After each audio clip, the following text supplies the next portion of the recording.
Lisa is a hardworking individual struggling to make ends meet. She often wonders whether she's going to be able to put food on the table for her family, pay her light bill, or pay for her rent for her ample one-bedroom apartment that has barely any space for her and her two children.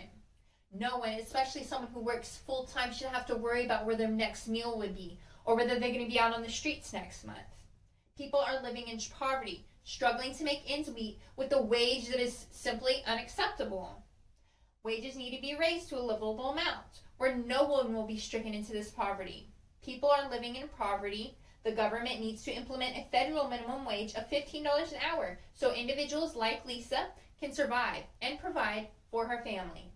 According to MinimumWage.com, the highest minimum wage in the entire United States is just $13 an hour. And that's in California, where the average two-bedroom apartment is roughly $1,752. That's roughly $2,000 a month.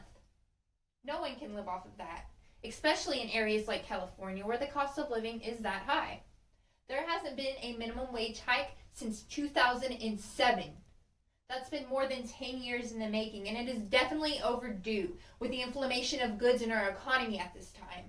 Back in our grandparents' day, our family could comfortably live on a single income and be a homeowner nonetheless.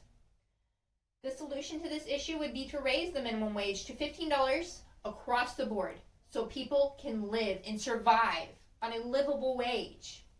With the United States elections coming past, the issue of a working livable wage is very much a hot topic on the table.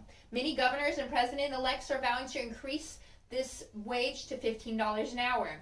According to Politico.com, the majority of candidates support $15 an hour, taking the stance fight for 15, as President Trump has been very wishy-washy on his stance of minimum wage and has not made any progress in raising it. We need to raise wages now, more than ever.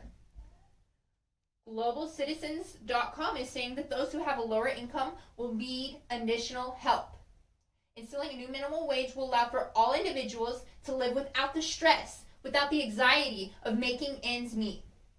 Global Citizens interviewer Dr. Natalie, executive director for Harvard's Health and Resources Rights Society, had this to say.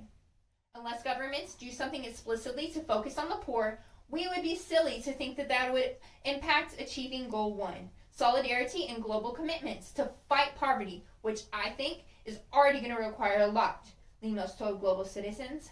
Many conservatives these days have a quite opposing viewpoints, thinking that the minimum wage would create more inflation to the economy. And that's simply not true. According to other scientists, it would actually have the opposite effect, stimulating the economy and being able to keep the supply and demand even. However, raising the current minimum wage would be the best thing for the public and the economy and is arguably the most important topic in the entire 21st century today. The current minimum wage is unacceptable, and it is imperative that this issue be addressed before the economy comes crashing down. Minimum wage needs to be raised to $15 an hour so we have a livable wage and families are not wondering where their food could be. It may not be you, but it could be your mother, your brother, your sister, your friend. Somebody you know is impacted by the poverty today. Thank you for your time.